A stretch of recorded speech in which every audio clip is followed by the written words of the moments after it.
जय हिंद। आज हम फिर से आप लोगों को एक जीवन परिचय लेकर आए हैं लेखक का, जिनका नाम है सुमित्रा नंदन पंत जी। अर्थात सुमित्रा नंदन पंत का जीवन परिचय हम आज आप लोगों को लेकर आए हैं, जो कि कितने नंबर के आते हैं तो 5 नंबर के ये आते हैं जीवन परिचय, जिसमें से 3 नंबर आप लोगों को उनका जीवन परिचय के बारे में और 2 नंबर आप लोगों को मिलेगा साहित्य और उनके योगदान के बारे में।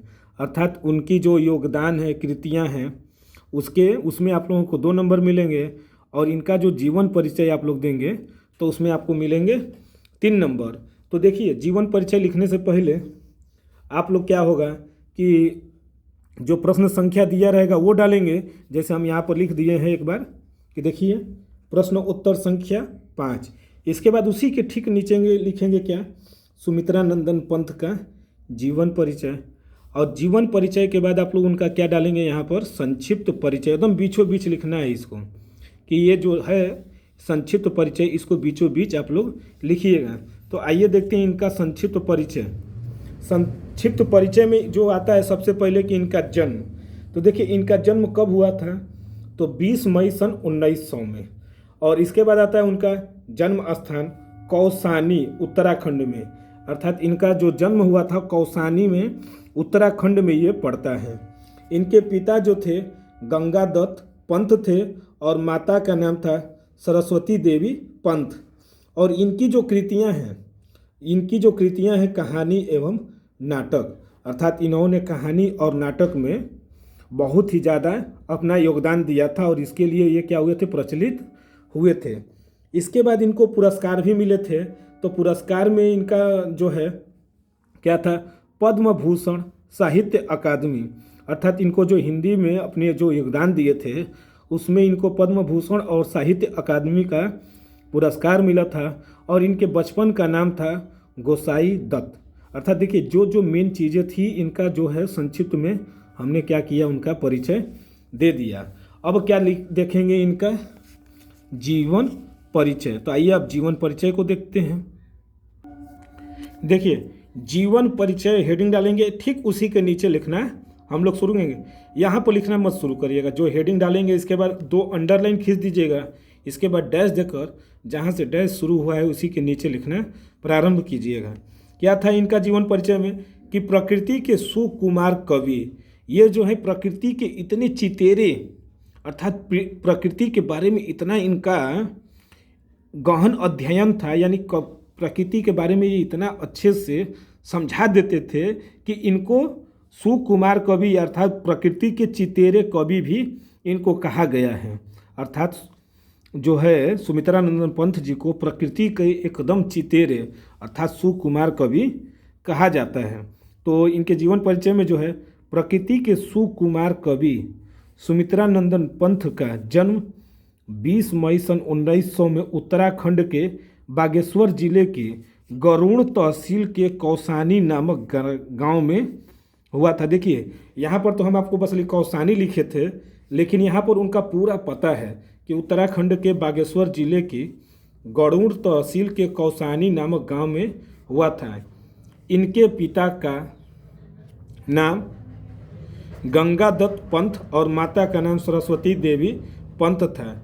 ये अपने माता पिता के 8वीं संतान थे। अर्थात ये जो अपने माता पिता के जो थे, ये 8वीं नंबर पर ये अपनी संतान थे।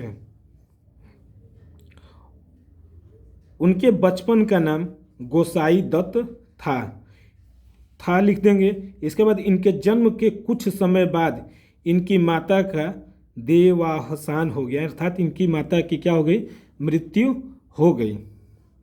इनका बचपन इनकी दादी ने संभाला। सुमित्रा नंदन पंत यह नाम उन्हें हाई स्कूल में रखा गया था। अर्थात इनकी जो बचपन का नाम था गोसाई दत्त, लेकिन इनका जो सुमित्रा नंदन पंत था वो हाई स्कूल में रखा गया था। ये क्या थे, इनके जीवन परिचय। जीवन परिचय के बाद आप देखेंगे इनका साहित्य परिचय। यही जो साहित्य परिचय है 2 नंबर का आता है, क्योंकि 3 नंबर तो हम जीवन परिचय बता देते हैं और 2 नंबर में हम इनकी साहित्य परिचय और उनकी जो कृतियां हैं उनके बारे में बताया जाता है। तो देखिए साहित्य परिचय, फिर उसी के नीचे लिखना शुरू करेंगे। सुमित्रा नंदन पंत ने अपनी साहित्यिक यात्रा का प्रारंभ बहुत ही कम उम्र में किया था। अर्थात इन्होंने अपना जो साहित्य का योगदान जो दिया था बहुत ही कम उम्र में शुरू कर दिए थे। जब वे 18 साल के थे तब उन्होंने साहित्य जगत में अपना कदम रखा। अर्थात बहुत ही कम 18 साल की उम्र में ही इन्होंने क्या किया था, साहित्य के जगत में अपना कदम रख लिया था और अपना नाम रोशन किया। आज उनका नाम छायावाद के 4 स्तंभों में लिया जाता है। जैसे छायावाद युग के जो कवि हैं उनमें इनका नाम प्रमुख लिया जाता है। इनकी काव्य यात्रा में 3 चरण देखे जाते हैं। इनकी जो काव्य यात्रा थी, यानी जो लिखने की जो शैली थी, वो तीन चरण में देखा गया है।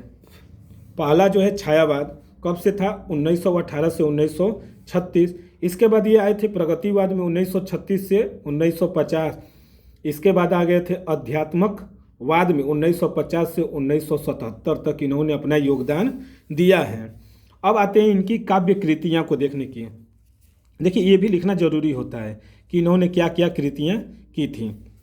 तो काव्य कृतियों में जो था इनकी कहानी, पहला जो था ताजमहल, दूसरा सोने की चिड़िया, जो प्रमुख हैं, लिखे तो बहुत हैं लेकिन इनकी जो प्रमुख हैं उनके बारे में।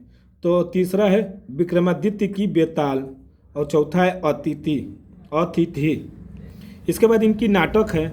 नाटक इनकी है कंचन, रत्नावली, सिद्धार्थ और प्रलय। अर्थात ये क्या थी इनकी काव्य कृतियों में, कहानियाँ और नाटक। और अंत में देखेंगे कि इनको पुरस्कार और सम्मान क्या मिले थे। तो इनको जो पुरस्कार मिला था वो था साहित्य अकादमी पुरस्कार, जो हिंदी जगत के जो साहित्य में है बहुत ही बड़ी ये पुरस्कार होती है, साहित्य अकादमी पुरस्कार। दूसरा है पद्म भूषण पुरस्कार और तीसरा है ज्ञानपीठ पुरस्कार। अर्थात ये क्या थे, सुमित्रानंदन पंत को पुरस्कार और सम्मान से नवाजा गया था। इस प्रकार हमने क्या किया है, सुमित्रानंदन पंत जी के संक्षिप्त परिचय, जीवन परिचय और उनकी जो कृतियाँ थी वो, और उनको क्या सम्मान मिला था, ये सब चीज़ें हमने आपको क्या किया है, बता दिया है। एग्ज़ाम में आप लोग ये पूरी तरह से अभ्यास के साथ जाइएगा, क्योंकि इसमें जो होते हैं हिंदी के पेपर में टाइम बद्ध होते हैं।